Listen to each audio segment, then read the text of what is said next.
Lincoln has replaced the MKC with the all-new Lincoln Corsair, new for 2020. Can I briefly talk, though, that this is from the Acura booth, and it is fantastic. Look at Zach. Zach, from olden days at KBB, has now moved on to Acura, and they make a damn fine s'more. And now, the Lincoln Corsair.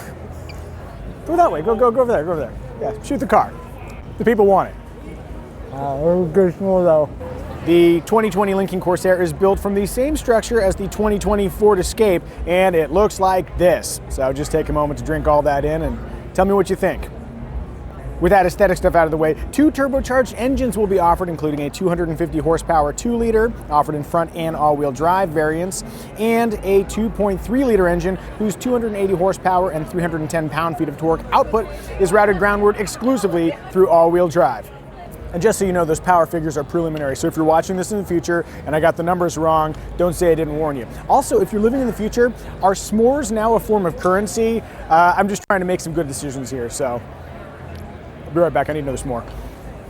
Both of the Corsair's 4-cylinder engines are matched to an 8-speed automatic transmission with 5-mode all-wheel drive available as an option, as I mentioned. Oh, good. My favorite mode, Deep Conditions, has made its way down from the Navigator. Just imagine Matthew McConaughey saying, "Deep conditions, all right." Not a good McConaughey, I didn't promise it would be. In addition to traditional gasoline engines, a plug-in hybrid Corsair should come down the pike at some point. Inside, the Corsair is boldly stylized like other larger Lincolns and comes in 3 intriguing motifs. The Corsair might be the smallest of the Lincoln SUVs, but it looks very much like a proper Lincoln SUV inside. You got a push-button drive selector here, park, reverse, neutral, and drive. All in line there. Everything feels soft. Okay, not everything. This is scratchy plastic, but there's a lot of stitching in here. And there's a cantilevered element here, which is a little bit reflective of the center console design in the Lincoln Navigator. So, yeah. Oh, and look. Seat adjustment on the door, like another certain luxury manufacturer. Mercedes. I'm talking about Mercedes. Oh, yeah, that's kind of nice. Oh, and one of the big things that they are very proud of is the quiet qualities of the Lincoln. In fact, the Corsair is not really geared to be sporty at all. They're aiming for quiet. So they've got like what they call a dual wall dash design. So there's like a little bit of an air element to inhibit noise transfer from the engine compartment into the cockpit. So yeah, I think this will be a very smooth, quiet riding SUV. I have no idea if any of that's true because I haven't driven it yet, but you know, see what happens. Once more. And now let's experience the back seat.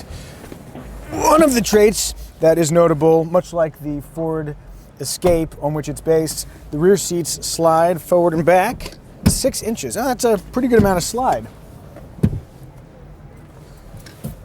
Yeah, good human capacity. I'm going to move over here at the risk of getting in this Lincoln meeting. Great clearance on all sides. Oh, and this is soft. I kind of expected this to be hard plastic, but it's not. One thing I will point out, though, is that this material is nice enough that it makes the plastic that's right above it seem a little bit cheap. But on the other hand, this is really nice. Moving on. Filling out the standard equipment roster are keyless access with push-button start, an 8-inch Sync 3 infotainment system, and Lincoln 360, which bundles automatic emergency braking with pedestrian detection, blind spot warning, and lane keeping assist. Optional enhancements include 24-way front seats, full-speed adaptive cruise control, automatic parking abilities, though you should probably learn how to park for yourself, and a panoramic sunroof.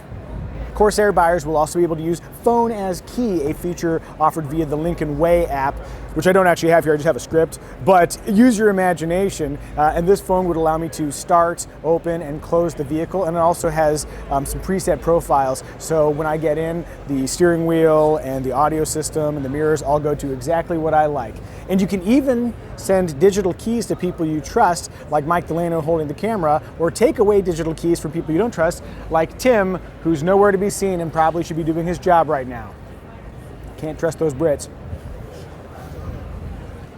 When it arrives in the fall of 2019, the new Lincoln Corsair will compete with the Lexus NX, Mercedes-Benz GLC, which I sort of slurred, but I'm not doing this one again, and BMW X3 for an as-of-yet unknown price.